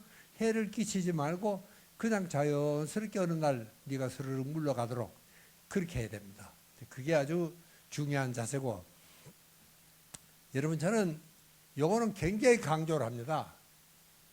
환자가 도저히 못 견디는 환자가 있습니다. 너무 부작용이 심하거나 너무 샤크해졌거나 뭐 심지어 뭐 이 머리가 빨아가지고 자기가 정말 학교도 직장에도 못 나갈 정도라든가 이런 소모적인 치료를 해야 될 정도면 저는 그 치료는 절대로 그 이상 더 받지 말라 그럽니다. 주치의하고는 때로는 갈등이 일어날 수가 있습니다. 그러나 사실은 중요합니다. 왜 중요하면 그거는 이제 다음에 제가 설명을 드리겠습니다. 그 정도로 사람이 빠지면은 여러분 암은 면역력이 저하가 되면은 암이 걸린다. 그거 보셨죠? 근데 이런 항암 치료를 하면은 면역력이 더 떨어지게 되어 있습니다. 그래서 설령 그래가지고 암세포는 죽였다고 치더라도 여러분 다른 병으로 걸려도 걸릴 수가 있습니다. 암 환자가 죽을 때 보면 대개 폐렴으로 죽는 경우가 많습니다. 그건 뭐냐? 면역 상태가 거의 제로입니다. 공백 상태예요. 면역 공백 상태라고 이야기를 합니다. 굉장히 아주 이게 의학으로 말하면 이머전시입니다. 이렇게 응급의학이에요. 이럴 때 감기라도 걸리면 뭐 영락없이 폐렴으로 넘어가서 정말 생명을 잃을 수도 있습니다. 그러니까 절대로 소모적인 치료를 받지는 말고, 그 다음에 이제 부교감적인 휴식을 정말 잘 해야 되고, 그 다음에는 이제 정말 제가 아까도 이야기했지만 인생이라는 게 정말 뭐냐, 내가 어떻게 살았냐, 내 가치관이 어떠냐 하는 이런 자기 인생을 한번 돌아보는 이런 시간이 있었으면 좋겠다, 그런 이야기입니다. 그리고 이거는 얼마 전에 SBS에서 산에서 암을 이긴 사람들이라는 책을 했는데, 그러면 병원에서 뭐 거의 뭐 사형 선고입니다. 앞으로 6개월 집에 가서 정리나 좀 하시오. 맛있는 거나 먹고. 이 사람이 정말 모든 걸 포기하고 산으로 갑니다. 그런데 죽기는 그냥 안 죽는 겁니다. 몇 년을 지내도요. 그래서 SBS에서 이런 사람들을 모았습니다. 이런 사람들이 지금 오죠. 전국에서 많은 사람들이 나도 그렇게 살고 있다. 병원에서는 6개월 그랬지만 지금 나면 10년, 20년 산에서 이렇게 살고 있다. 그런 사람들 이야기를 모은 책들입니다. 이게 보면 여러분 산의 생활이라는 게 대개 이제 그런 분들은 옛날에 화전민들이 살던 오막살이 같은 거 어떻게 이제 손질해가지고 그렇게 살고, 또 뭐 그냥 유신이 뭘 합니까? 앞에 텃밭을 갈아가지고 상추, 고추 갈아서 먹고, 생활은 아주 소박하고 단순하고 아주 못 사는 생활이죠. 우리로서는 어떻게 보면은. 그러나 그게 무엇보다도 중요하다. 여러분 요즘은 이제 숲에 그냥 있는 것만 하더라도 이 항암 세포가 증가한다 하는 보고들도 많이 나와 있고, 그 다음에 중요한 것은 이 사람은요, 이제 병원에 선고를 받았으니까 어차피 마음을 다 비웁니다. 더 이상 무슨 바랄 게 없잖아요. 이런 사람들이 정말 건강하게 잘 이겨낼 수 있겠더라. 여러분 암은 옛날에는 불치다, 지금은 그렇지가 않다, 그런 이야기입니다. 또 암은 즉시 바로 치료해야 된다. 이게 여러분 암 선고를 받으면 막 당장 암이 막 여기저기 막 옮겨다니고 커지는 것 같지만 좀 천천히 해도 괜찮다. 저는 그래서 암 진단을 받으면은 실제로 이 암 환자가 누구한테 제일 먼저 갔느냐에 따라서 치료 방법이 굉장히 달라질 수가 있습니다. 수술, 외과 의사한테 찾아가면은 수술하는 겁니다. 또 이런 또 이 항암제 전문으로 하는 내과 의사한테 찾아가면 항암제를 쓰자 그러고, 그러니까 선생님들이 암 치료를 만약에 우리가 진단을 받으면은 이 세컨 오피니언을 꼭 한번 물어보라고 저는 그렇게 권합니다. 다른 사람한테, 같은 외과 의사가 아니고 이번에는 항암 전문으로 하는 사람한테 가서 한번 두 번째 의견을 한번 물어보는 것도 굉장히 도움이 된다. 그러니까 천천히 해도 괜찮습니다. 너무 서둘지 마십시오. 그다음에는 이제 많은 사람들이 전이가 되면 끝장이다고 생각하지만 실제로는 이게 바로 치료가 되는 증거가 될 수도 있습니다. 오히려 낫는 증거일 수도 있습니다. 그다음에는 이 자기 면역으로는 너무 떨어져 있으니까 이게 안 된다. 그래서 아까 우리 정선생 이야기했지만 요즘은 이제 다시 항암 이 면역 세포를 내서 이걸 다시 키워서 다시 자기 혈액소로 보내주는 뭐 이런 요법까지도 지금 발달이 되어 있습니다. 그러나 뭐 제일 중요한 것은 면역력을 더 높이면 되는 겁니다. 여러분 숲에 있으면은 그 자체가 면역력을 높이는 결과가 될 수가 있습니다.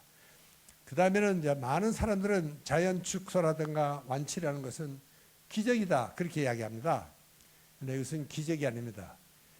여러분요 이 산에서 암을 정말 이겨낸 사람들 이야기 저도 몇 사람 인터뷰를 했지만 들어보니까 정말 거짓말같이 나은 거예요. 여러분 의학은 과학이니까 기적을 믿지 않습니다. 이런 사람들 이야기는 메디컬 저널에도 보고가 되질 않습니다. 잘. 그래서 이게 항상 묻히고 많은 이런 경우가 많습니다. 왜 그러면 괜히 환자들에게 엉뚱한 이런 또 일을 또 저질러게 할 수도 있으니까 그런 위험 때문에도 그렇습니다. 여러분 우리가 자연 치유력이라는 이야기를 자꾸 하는데 여러분 우리 몸에는 엄마로부터 태어날 때 타고나는 자연 치유력이 있습니다. 그 중에 하나가 항상성의 기능입니다. 항상 일정해야 돼요. 여러분 밖에 추우면은 우리는 몸을 부르르 떨어가지고 체온을 올립니다. 더우면은 땀을 흘려서 체온을 떨어뜨립니다. 목이 마르면은 물을 마시죠. 혈당치가 가령 60, 50으로 떨어지면은 우리는 밥을 먹습니다. 이게 그렇게 항상 일정해야 됩니다. 이게 항상성이 무너지면은 사람이 무너집니다. 그렇게 항상성의 기능이 모든 생물은 이 항상성의 기능이 있습니다. 굉장히 중요한 본능 중에 하나입니다. 그 다음에 제가 아까 이야기했던 조직 재생의 기능이 있습니다. 이 그냥 놔둬도 절로라는 겁니다. 여러분들이 술을 과음을 해서 위를 좀 다쳤다. 그 위험이 생깁니다. 그리고 또 며칠 음식 조리만 잘하면 절로 낫게 되어 있습니다. 이렇게 조직 재생의 기능 이것도 우리에게는 굉장히 중요하고 그 다음 마지막에 이게 면역력입니다. 여러분 잘 아시죠? 바이러스나 박테리아에 대해서 우리가 수백만 년을 인류가 살아오면서 요럴 때는 요런 냄새가 나는 거를 먹으니까 설사가 나더라. 요럴 때는 요렇게 하는 것이 좋겠더라. 그 면역력이 우리 유전인지에 쌓이기 시작을 합니다. 여러분 지난번 메르스 때문에 우리가 얼마나 놀랐습니까? 전국이 벌벌 떨었습니다. 그러나 메르스 때문에 죽은 환자가 38명입니다. 독감으로 죽는 환자가 1년에 500명입니다. 독감보다 더 약한 게 메르스예요. 그런데 왜 그렇게 우리가 혼이 났느냐? 우리는 한 번도 메르스에 대한 면역력이 없었기 때문에 그런 겁니다. 그렇게 겁을 낸 겁니다. 면역력이 없어요. 사실 메르스 그 자체는 굉장히 약한 바이러스입니다. 그러니까 사우디에는요, 메르스 환자들은 보통으로 있습니다. 그러니까 이 중요한 면에 자연 치유력이라는 것은 그러니까 여러분 의학이라는 것은 어떻게 하면 자연 치유력을 튼튼하게 할 수 있을까? 이걸 연구하는 것이 의학입니다. 의학이 어려운 게 아닙니다. 저 세 가지를 어떻게 하면 저걸 튼튼하게 할 수 있을까? 여러분 저거만 튼튼하면 병에도 안 걸리고 걸려도 절로 낫는다는데 여러분 내 말 잘 안 믿는 것 같은데 너무 간단해가 이야기했나요? 근데 이제 이 문제는 이제 현대 도시에는 이게 자꾸 약화되어 가고 있습니다. 저게 약해지는 겁니다. 여러분 40이 넘으면은 자연 치유력이 약해집니다. 그때 이제 주름도 생기고 흰머리도 생기고 정력, 체력 다 떨어지고 이 약해지기 시작하는 겁니다. 그런데 여러분 요거를 자연적인 방법으로 좀 튼튼하게 하자. 이게 자연의학입니다. 제가 아까 의학은 두 가지 방향이라고 그랬죠. 하나는 약 쓰지 말고 자연적인 방법으로 이 약화되어가는 자연 치유력을 튼튼하게 하자. 그렇게 하면서 병을 예방 치유하자. 여러분 그래서 제가 이 프로그램을 만들 때는 언젠가 이 지구상에 병원이 없어질 날을 저는 기대하면서 박수를 해주시기 감사합니다. 우리는 박수에 굉장히 인색한 사람들이라는 거 아십니까? 박수를 많이 하셔야지 건강해집니다. 자, 이게 우리 자연의학의 목표입니다. 여러분, 저거를 내가 하는데 사람들이 말귀를 못 알아듣는 겁니다. 이게 바로 의학이 가는 방향이다. 우리 의사 동료들도 잘 못 알아듣고, 내가 저거를 만드는데 500번 설명을 했습니다. 500번을. 이제는 정말 많은 사람들이 이해를 하기 시작을 했고, 이번에 이제 증축까지 우리가 끝냈습니다. 자연 치유 선다가 그렇습니다. 자, 여러분, 이 항암제를 쓰면은 아까 우리 정선생이 간단히 이야기를 했지만, 여러분 실제로 우리 피 속에는요, 계속하면 골수가 우선 억제가 됩니다. 그러면 이제 적혈구 혈소판까지 다 떨어지고, 이렇게 되면 혈액 순환이 빈혈 상태가 똑같은 상태가 되고, 이렇게 되면 쉽게 감염증에 걸립니다. 여러분, 제가 아까 이야기했죠. 면역력이 떨어지면은 감기 끝에 폐렴이 올 수도 있다. 굉장히 중요한 이야기입니다. 방사선 치료도 마찬가지입니다. 이게요, 정말 이 방사선 치료는 딱 그 부위만 하면 좋겠는데, 아직까지도 그렇게 정교하고 치밀한 이런 방사선 치료법은 아직은 개발되어 있지 않습니다. 근처 조직을 파괴하니까 이것도 역시 이제 문제가 생기기 시작합니다. 내가 아는 환자 한 분은 항암제를 3쿠를 맞추니까 너무 몸이 지쳤습니다. 이러다간 이게 내가 질이 죽겠다. 정말 그나마 남아있는 정상세포까지 다 죽이겠다. 그래서 양반이 그 다음 약속을 가지 않고 산에 올라온 환자입니다. 이분은 이런 이야기 합니다. 내가 그러다고 포기를 한 건 아닙니다. 내가 목숨이 사는 날까지 언젠가 끝나면은 나는 내가 태어난 고향으로 다시 돌아가고, 근데 그때까지는 포기하지 않고 내가 열심히 살겠다 하는 그런 생각을 한 환자도 있습니다. 이분은요, 인생에는 정말 절망이 없다. 이 암에 걸린 것도 하나의 축복이고 교훈이다. 그렇게 이야기를 했습니다. 내게 아직 할 일이 많고, 여러분 성당에 가면요, 큰 성당에 가보면은 굉장히 까마득한 데서 햇빛이 쫙 내려옵니다. 여기는 깜깜하고, 대부분의 여러분 저 유럽의 큰 성당에 가보면은 굉장히 높습니다. 그래서 햇빛이 쏟아 내려오니까 이 깜깜한 지옥에서 광명을 찾는, 이제 이런 생각을 이 양반이 하기 시작을 했습니다. 그래서 요즘 이제 결론은 그러니까 마음가짐이 중요하다. 이번에 제가 이 암에 대한, 암과 면역, 그리고 면역이 암을 이긴다 하는 책이 이게 아마 다음 주에 곧 나올 겁니다. 오늘 나왔으면 내가 한번 보여드리면 참 좋은데, 제가 그동안에 했던 경험을, 오늘 한 이야기들도 거기 많이 포함이 되어 있습니다. 요즘 이제 면역이라는 말은 이름이 자꾸 길어집니다. 정신면역학 했다가, 그다음 정신신경면역학 했다가, 요즘도 정신신경내분비면역학, 이름이 자꾸 길어집니다. 이거 왜 길어지느냐? 면역에 관련된 것은 그냥 지금까지 의학에서 말했던 면역하고는 다르고, 굉장히 여러 가지 이런 정신적인 이런 요인들이 많이 포함이 되어 있다. 그런 이야기입니다. 자, 여러분, 우리 본성은 원래 건강하다는 사실을 잊어버리면 안 됩니다. 이게 내가 아까 이야기했죠? 이 호미오스테시스, 이게 항상성의 법칙이 있습니다. 내가 고장이 나면 그걸 다시 고쳐서 원래 건강한 상태로 돌아가려는 이 강력한 본성이 있습니다. 이걸 우리가 믿어야 되겠다. 그런 이야기입니다. 여러분, 세포는 원래는 이 엄마의 난자 하나에서 세포가 증식을 하기 시작해서 지금은 정말 60개 조 세포가 우리 온몸에 다 있습니다. 이게 유전인자가 전부 똑같습니다. 그리고 세포 하나하나가 전부 생명체입니다. 여기서 에너지도 만들어내고 배설도 하고 호흡도 하고, 이 세포 하나하나가 생명체입니다. 그런데 여러분, 요걸 잘 기억을 해 주십시오. 이 DNA에 유전인자의 5%만 기능을 하고 95%는 자고 있습니다. 이걸 우리가 잘 활용을 하셔야 됩니다. 여러분, 우리 조물주가 우리한테 건강 장수 유전자를 다 만들어 놨습니다. 여러분에게 다 있습니다. 이걸 왜 만들어 놨느냐? 우리가 저 아프리카에서 300만 년을 거기서 살았습니다. 그리고 한 2만 년쯤 전에 대륙으로 건너왔습니다. 그러니까 여러분, 아프리카에서 살 적에는 정말 우리는 밥을 굶듯이 다녔습니다. 그때는 농사도 짓기 전이니까 수렵을 하든 채집을 해야 되는데 그게 만날 먹을 만큼 우리가 구할 수도 없었습니다. 그러니까 며칠 굶어야 될 때도 있습니다. 이게 그때 죽으면 안 되잖아요.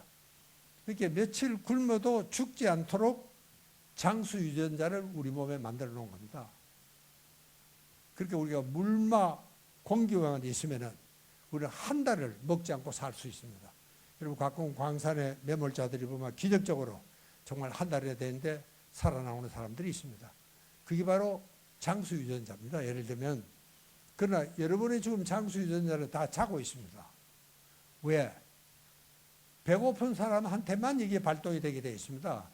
여러분, 우리가 유전자를 갖고 있다고 다 발동이 되는 게 아닙니다. 그 유전자가 발현이 되기 위해서는 조건이 갖춰져야 됩니다. 그 조건이라는 게 뭐냐? 소식다동하는 겁니다. 적게 먹고 많이 움직이고 그러는 사람에게 장수 유전자가 발동을 하게 되어 있습니다. 여러분, 그러니까 세계적으로 유명한 장수초는 잘 사는 나라는 별로 없습니다. 못 사는 나라들입니다. 여러분, 어쩌다 등산에 가서 배가 꼬르르 끓으면 소리가 나죠? 그것은 굉장히 기분 좋은 소리입니다. 그때 장수 유전자가 발동을 하는 겁니다. 그래서 내가 왜 이 이야기를 자꾸 강조를 하느냐면은 이게 95%는 지금 자고 있습니다. 내가 굉장히 좋은 거를 갖고 있는데도 불구하고 이 항암적인 요소를 갖고 있는데도 불구하고 우리가 이거를 재워놓고 있는 겁니다. 그러면 조건을 갖춰야 되는데 어떤 조건이냐? 그게 지금부터 우리가 연구할 조건들입니다. 가령 우선은 나한테 한번 잘, 아까 내가 그랬죠. 이 암 환자들은 예외 없이 사람이 좋습니다. 누가 봐도 저 사람 참 일 열심히 하고 사람 참 좋다. 인심도 잘 쓰고 그 지가 없어도 남을 잘 도와주고 이런 사람들입니다. 그게 어떻게 보면 자기를 학대하는 사람들이에요. 그렇게 힘든데 좀 쉬지. 이 쉬질 않는 겁니다. 이 자기 학대하는 거예요. 그러니까 이번에는 그러면 너 자기 학대하지 말고 이번에 좀 너를 위해서 좀 살아봐라. 그러면 지금까지 우리가 건드리지 않았던 유전인자가 발동을 할지도 모르죠. 이해가 갑니까, 여러분들? 예. 그래서 지금까지 내가 했던 생활 말고 조금 다르게 한번 살아보자는 겁니다. 그 중에 하나는 나한테 지금까지는 정말 뭐 우리 아이들을 위해서 이웃을 위해서 그렇게 했지만 이제는 나를 위해서 한번 좀 살아보자. 우리 정신과 이 암 환자들은 예외 없이 정말 그게 아주 참 봉사적이고 희생적인 사람들이 많습니다. 사람 좋다 하는 말을 많이 듣습니다. 사람 좋다는 소리를 들으려고 그러면 여러분 어떻게 해야 됩니까? 상당한 자기 희생이 필요합니다. 내가 먹고 싶어도 참고 네 먹으라 하고 줘야 되고 그런 거 아닙니까? 이 사람이 좋은 사람입니다. 그러니까 여러분 이게 무슨 계기를 우리가 하나 만들어주자. 그러면 이 자고 있는 유전자가 스위치가 온이 돼서 엄청난 괴력을 발휘할 수가 있다. 그런 이야기입니다. 그러니까 내가 아까 생활 패턴을 돌아보자는 것은 그런 뜻이었습니다. 그러니까 좀 나한테 좀 잘해라. 남한테만 잘하고 그러지 말고 먹고 싶은 것도 나도 한번 먹어보고 여러분 감동을 좀 할 수 있어야 됩니다. 영화를 본다든가 제일 좋은 것은 여행을 가야 됩니다. 여러분 여행은 가슴이 떨릴 때 가야지 다리가 떨릴 때 가가지고는 아무 소용없습니다.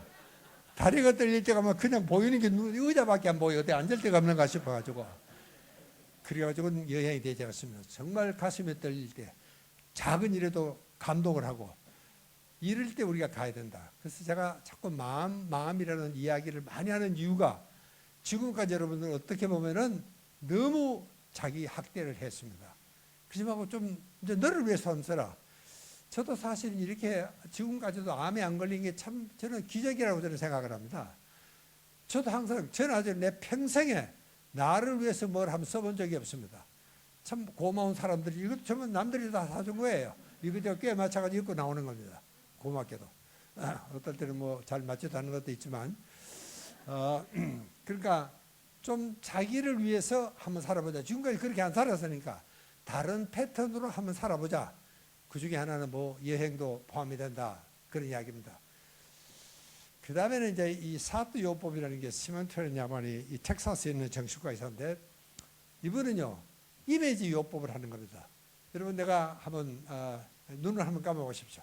편안하게 앉아서 명상하는 자세로 앉으면 뭐 딱 좋습니다. 눈을 감고 여러분 이미지를 하는 겁니다. 우리 어린 시절로 갑니다. 가령 이제 50대 같으면 40대 생각을 한번 해보십시오. 40대 내가 뭘 했다.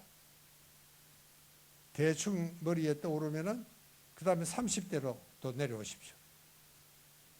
30대 내가 주로 어떤 일을 했다. 어떤 생각을 하고 또 어떨 때가 내가 참 좋았다. 즐거웠다. 그 다음에 20대 정말 천방지축이죠. 그러나 정말 우리에게는 꿈이 있었고 참 희망이 있었고 항상 미래를 꿈꾸고 사랑을 하고 그랬던 것이 20대였습니다. 이제 10대 철부지죠. 그 다음에 아주 어릴 적에 그저 이웃 아이들하고 소꿉장난하고 여러분 그 시절에는 아무것도 없었습니다. 우리 몸에는 일체 암적인 요소가 없었습니다. 아주 깨끗하고 전혀 암덩어리도 없는 이런 상태로 될 수가 있습니다. 그러니까 정말 이 과정을 쭉 되풀이하면은 어느 순간 암이 생겼다 그러지만 차츰차츰 완전히 없어지는 이런 과정을 우리가 잠시 실현을 한번 해봤습니다. 예. 이제 이걸 가지고 실제로 많은 환자들이 실제로 치료가 된 겁니다. 이렇게 우리가 이 마음이라는 것이 그렇게 중요한 겁니다. 우리가 이미징이라는 이미징 요법이다. 그렇게 이야기를 합니다. 여러분 저는 이 불란서의 베르가 소원이라는 이 양반 이야기를 참 좋아합니다. 우리에게는 이 생명의 장이 있다. 우리 말로는 뭐 기라 그래도 여러분도 기를 믿는지 모르겠습니다. 저는 기를 믿습니다. 그래 큰 나무 아래 가면은 뭔가 아주 힘이 솟는 이런 기가 느껴집니다. 또 높은 산에 올라가면은 또 뭔가 이렇게 기를 느낄 수가 있습니다. 저는 이 선마을을 하고 있는데 그것도 달밤에 이렇게 정말 혼자 올라가면은 정말 이 우주와 내가 대화를 하는 또 우주와 내가 하나가 되는 정말 내 속에는 엄청난 힘을 느낄 수가 있습니다. 우주적인 감각이 정말 생길 수가 있습니다. 근데 그런 거를 좀 경험을 하자 그런 이야기입니다. 가끔 우리 의사들이 또 방정맞은 의사들은 앞으로 6개월 집에 가서 맛있는 거나 먹고 정리를 하시오. 따오 소리 하는 의사는 절대로 믿으면 안 됩니다. 그리고 사람이 그렇게 쉽게 죽지가 않습니다. 제가 아까 숲에서 암을 이긴 사람들 이야기를 했죠. 실제로 그렇습니다. 많은 환자를 만났습니다. 실제로 그렇지가 않습니다. 여러분 이런 의사를 함부로 말을 믿으면 안 됩니다. 여러분 이게 모멘토 모리라는 말이 있는데 라틴어입니다. 죽음을 생각한다 그런 이야기입니다. 요즘 이 뉴스에도 가끔 보면은 이제 소위 죽음을 자기 관 속에 들어가 보는 그런 경험도 하고 유언서를 쓰기도 하고 여러분은 유언서를 쓰는지 모르겠습니다. 건강하든 안 하든 저는 유언서를 쓴 지가 한참 됐습니다. 유언서를 쓰면 뭐가 좋냐? 여러분 유언서를 쓰면서 저 새끼 내가 때려 죽여야 되겠다고 이빨을 가는 사람은 없습니다. 아무리 나한테 못된 짓을 하고 원수 같은 사람이라도 다 유언서를 쓸 때는 참 마음이 푹해집니다. 그것이 어떤 의미에서는 정신치료적으로도 굉장히 도움이 된다. 그런 이야기입니다. 그러니까 여러분 이게 우리가 메멘토 모리라는 말은 항상 그렇다고 뭐 죽자, 뭐 자살을 생각하자는 뜻은 아닙니다. 근데 죽음이라는 것이 산다는 것고, 그러니까 요즘 이제 웰 에이징 하는 말도 있고 웰 다잉이라는 말이 있는데 여러분 그렇게 웰 다잉을 하려면 웰 에이징을 해야 됩니다. 그러니까 잘 죽으려면 잘 살아야 돼. 이런 생각을 우리가 하고 살자 그런 이야기입니다. 자, 여러분 우리가 이 암에 걸리면은 정말 이 난파선에 부딪히는 느낌이 정말 듭니다. 이 난파선을 구하려 그러면은 무슨 짐이 무거우면 안 됩니다. 아낌없이 다 버려야 됩니다. 그래도 하나 못 버리는 것은 생명에 대한 애착입니다. 이것 때문에 이제 암에 공포가 오고 불안하고 우리가 잠을 못 자는 수도 있습니다. 그러니까 이게 생에 대한 집착마저 버리면 정말 그렇게 마음이 편해집니다. 여러분, 제가 아까 산에서 이 고쳤다는 사람들은 정말 마음을 비운 사람들입니다. 많은 사람들이 이제는 뭐 내가 할 건 다 해봤다. 여러분, 그게 아마 도움이 됐겠지만 그러나 근본 치료는 마음이라는 사실을 정말 잊어버려서는 안 됩니다. 김성규라는 분을 저는 아직 만나지는 못했는데 참 제가 아주 존경하는 의사분 중에 한 분입니다. 이분은 40대 직장암이 걸렸습니다. 수술하러 갔는데 뭐 열어보니까 엉마입니다. 겨우 덩어리만 떼내고 통변이 되게. 그리고 뭐 항암 치료고 엑스레이 치료고 아무것도 못했습니다. 그리고 정말 이 양반은 모든 걸 포기를 하고 지리산을 들어갔습니다. 뭐 병원도 물론 닫고 지리산에서 개업하시는 분이세요. 그리고 이제 지리산에 가서 나물 먹고 뭐 물 마시고 조그만 온막집을 얻어서 죽기를 기다리는데 죽지는 않는 겁니다. 이게 1년이 지나 2년이 지나 가족들도 막 당신 아직 안 죽었네 하고 농담을 할 정도가 되었습니다. 이게 아무래도 이상하다. 3년째 양반가 다시 돌아왔습니다. 병원에 진단을 해봤습니다. 여러분, 이 사람이 의사가 아니면 귀신이 살아왔다 그러겠죠. 암세포라고는 하나 없습니다. 완벽하게 살아난 겁니다. 자기 사촌 동생입니다. 동생은 직접 동생은 아니지만 그 양반도 똑같이 암이 걸려가지고 형하고 같이 투행 생활을 했는데 이 동생은 코스닥 사장이었습니다. 전화를 계속되고 야 팔아라 사라 뭐 또 기분 좋다고 한 잔 기분 나쁘다고 한 잔. 결국 그 동생은 죽었어요. 형의 진단은 동생은 마음을 비우질 못했다는 겁니다. 자기는 완전히 마음을 비웠어요. 그래서 양반은 요즘 이제 돌아와서 암협회 회장이 아니고 의사가 암 환자협회 회장입니다. 내가 그래서 이 양반을 존경하는데 이거는 제가 본 건 아니고 이거는 조선일보 기사 난 거를 제가 그대로 발췌해서 여러분에게 소개한 겁니다.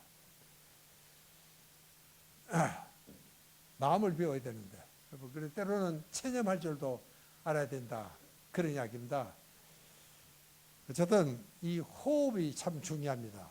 여러분, 스트레스 호흡이라는 것은 정말 한숨을 때로는 푹 쉬는데 많은 사람들이 한숨을 쉬면은 굉장히 부정적인 쪽으로 생각합니다. 왜? 걱정거리 있나? 걱정거리 있으면 한숨이 나올 수도 있죠. 그러나 그것도 굉장히 본능적입니다. 걱정거리가 있으면 호흡이 제대로 안 됩니다. 이 한숨을 훅 쉬고 나면 그동안에 쌓였던 이런 것들이 나쁜 기가 빠져나가는 겁니다. 여러분들 한숨을 자주 쉬어야 됩니다. 이게 호흡이 굉장히 중요합니다. 여러분들 대폐질을 할 때도 단칼에 팍 해야지 이 대폐질이 잘 되는 거나 마찬가지입니다. 그리고 호흡이 참 편안하게 이렇게 돼야 되겠다. 그 다음에는 이 암 성격이 있습니다. 정신과에서 많이 합니다. 캔서 캐릭터라고 합니다. 대체로 꼼꼼한 사람들이고 뭐든지 이 몸 안에 담아놓고 있지 풀어내지를 못하는 사람들이 많습니다. 대체로 내성적이고 꼼꼼하고 그리고 정말 철저하게 뭐든지 확실하게 해야 됩니다. 그리고 항상 남을 위해서 뭐를 많이 하는 이런 사람들입니다. 여러분, 정말 노웨아가 아니고 요거를 떼었으면은 now here입니다. 지금 여기. 여러분, 명사회라는 건 다른 게 아닙니다. 우리는 정말 행복해지기 위해서 너무나 많은 불행을 겪고 있습니다. 또 이제는 정말 지나간 과거는 어쩔 수가 없는 거야. 또 앞으로 미래는 닥치지도 않았는데도 불구하고 미래에 대해서 걱정을 하고 잠을 못 자고 과거를 계속 자책을 하고 후회를 합니다. 그러니까 명상은 다른 게 아닙니다. 지금 여기에 집중하는 걸 명상이라고 합니다. 이렇게 제일 중요한 것은 지금 여기입니다. 괜히 지나간 일, 앞으로 닥치지도 않은 일에 신경 쓰지 마시고 그 다음에 한 가지는 자기는 불가능하다. 그렇지만 I am possible.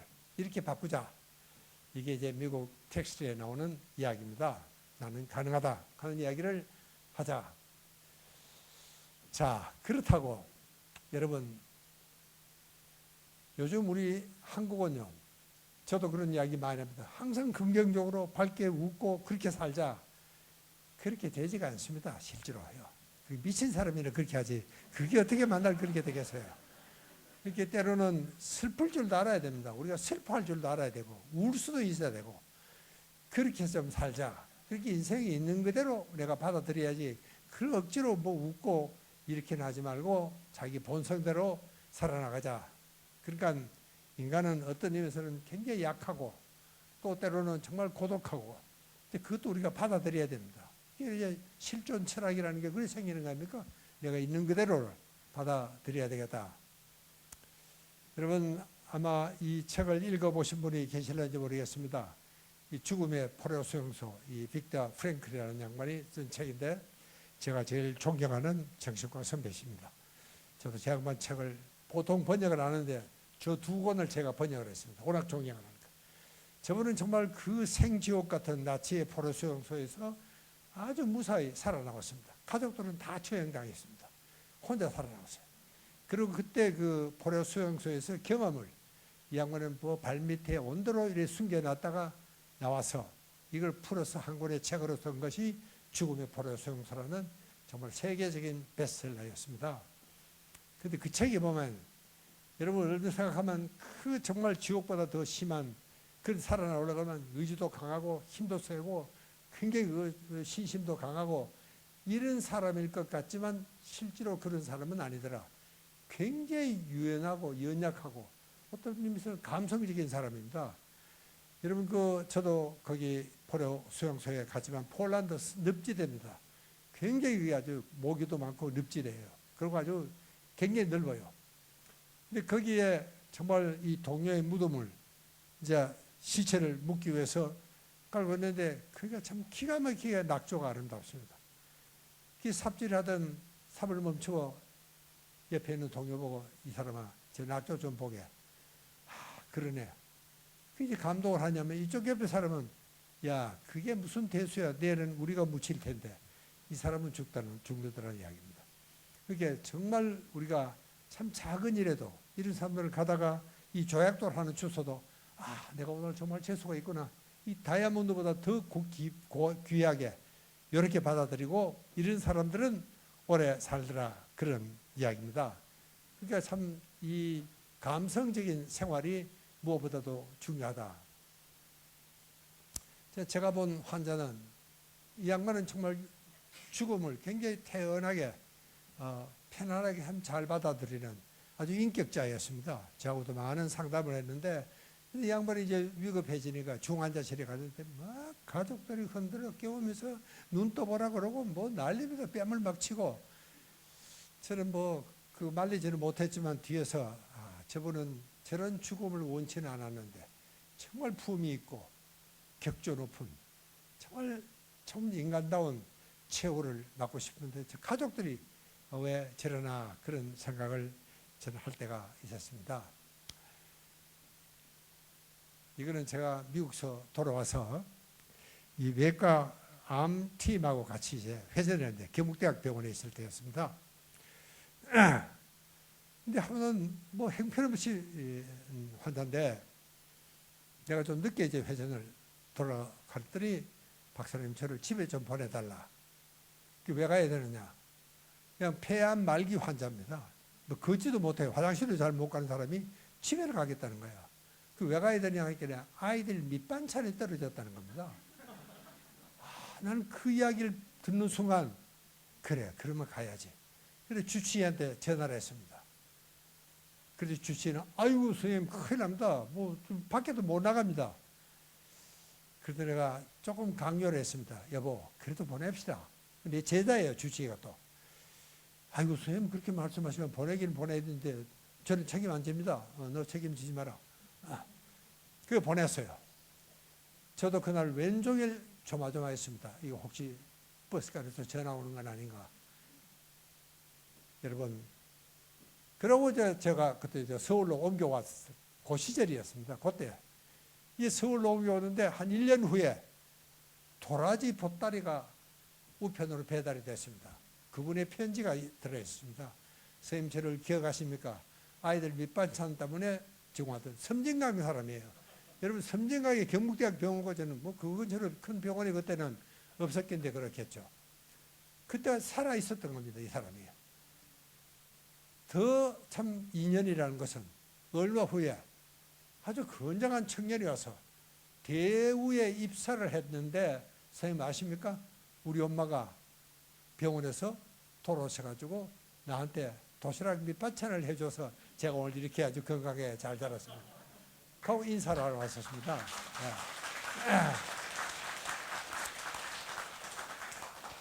그래서 엄마는 그 길로 이제 병원에서 나오셔가지고 한 4년은 잘 살았다 그럽니다. 그래 결국 이제 돌아가셨는데 여러분 인연이라는 게 바로 이제 그런 거고 어떻게 보면 참 굉장히 인간적이잖아요. 엄마가 아이들 도시락 밑반찬이 떨어지는 엄마를 저는 뭐 가다가 돌아가신 아이들에도 저는 보내야 된다 하는 것이 제 생각이었습니다. 여러분 그런 게 좀 인간이요. 여러분 잘 아시는 한만정 박사 서울대학 병원장 이 노래 When I find myself in times of trouble, Mother Mary comes to me, speaking words of wisdom, let it be.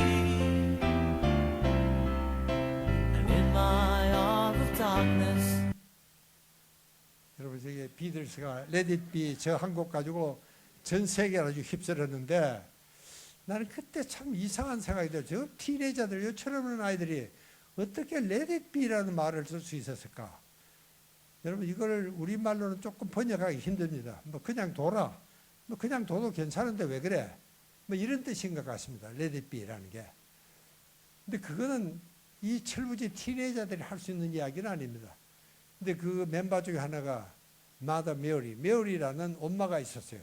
그 엄마의 이야기라고 합니다. 그 노래도 그런 말이 나오는데 이렇게 건드리지 마라. 그냥 둬라. 한만정 박사는 뭐 저하고는 아주 친한 사이인데 이 친구는 지금도 뭐 암이 완전히 뭐 이게 간암에서 폐암으로 옮겨가지고 전이가 되고 수술을 3번이나 하고 이제는 뭐 끝이다. 그런데도 불구하고 지금 하와이에서 골프 치고 있습니다. 내가 그저께 내가 오늘 이 강의 네 이야기 좀 해야 됐다. 그런데 골프 치고 이 친구 지금도 담배를 피웁니다. 나한테 맨날 구박을 받는데도 이 녀석은 뭐 똑같습니다. 이 친구는 암과 싸우지 마라. 이 책도 그런 책을 썼습니다. 암과 싸우지 마라. 이게 그냥 친구처럼 그냥 지내라. 그래 네가 여기 왔으니까 나는 뭐 별로 너를 좋아하지는 않지만 그래도 있는 동안은 우리가 이 한 배를 탔으니까 저 배가 너무 흔들리면 안 된다. 조용히 얌전히 잘 있다가 네가 언제 떠날 때를 있거든 떠나가라. 그런 것이 이 친구 이야기입니다. 자기도 이제 노력하겠다. 지금 아마 그런 것이 오늘까지도 저렇게 건강한 모습으로 살아가고 있는 게 아닌가. 이 친구 원래 좀 낙천적입니다. 자, 그 다음에는 이제 이 웃는 얼굴이라는 게 참 이렇게만 되면 얼마나 좋겠습니까? 요즘 웃음 치료사도 있는데 여러분 우는 것도 굉장히 중요합니다. 요즘은요 웃는 것보다도 오히려 우는 것이 6배가 더 강력한 치료되다 하는 것이 보고가 되어 있습니다. 그래서 여러분 우리 선마을에는 감동적인 영화를 지들이 많이 구해놨습니다. 그래서 그 영화를 보고 좀 울었고 근데 이제 남자들은 옆에 있으면 또 잘 안 울어요. 그러니까 혼자 보는 게 좋습니다. 저는 그래서 영화관에 혼자 잘 가는 이유가 그렇습니다. 자, 그 다음에는 이제 유머를 정말 할 생각으로 여러분들이 유머집을 꼭 한번 모아보십시오. 저도 하나 모아놓은 게 있습니다. 여러분 필요하시면 나중에 저한테 전화를 하시면은 제 유머 책을 하나씩 드릴게요. 책이 아니면 요만한 수첩이에요. 이렇게 놓고 다니다가 그리고 이제 적당하게 이렇게 사람이 있을 때 그것도 이제 사람 봐가면서 해야 됩니다. 너무 야한 거는 또 야한 거는 야할 때 그때 동창들 모이면 그때 하고 또 점잖은 여러분들이 앉아서 좀 점잖은 이야기도 하고 내가 오늘 아침에 조금은 야한 이야기입니다만은 이 부부가 새 집에 이사를 갔어요. 그게 뭐 이 가구도 바꾸고 다 바꿨습니다. 이게 얼마나 기분이 좋겠어요. 참 행복하게 둘이 앉아서 차를 마시면서 생각이 딴 생각입니다. 부부가 서로 이제 너만 바꾸면 되는데.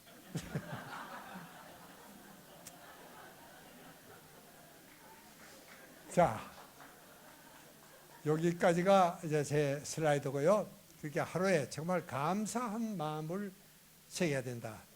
여러분, 저는 아침에 일어나면은 두 가지 묵상을 합니다. 하나는 발을 주무리면서 수고했다, 고맙다, 조심할게, 잘 부탁해. 이 말을 꼭 드립니다. 발이 제일 고생을 하잖아요.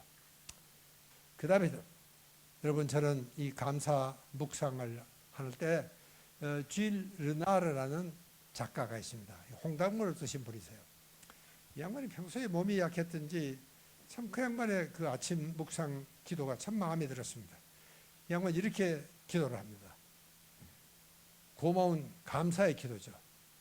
눈이 보인다, 귀가 즐겁다, 몸이 움직인다, 기분도 괜찮다, 고맙다, 인생은 참 아름답다. 이게 주일 르나르가 아침마다 하는 거. 저도 이거를 외운 지가 그럭저럭 한 30년은 넘었습니다. 근데 참 그렇게 마음이 편안하고 좋을 수가 없습니다. 여러분, 헬렌 켈러 여사는 뭐 듣지도 보지도 말도 못하는 헬렌 켈러 여사는 이렇게 기도를 합니다.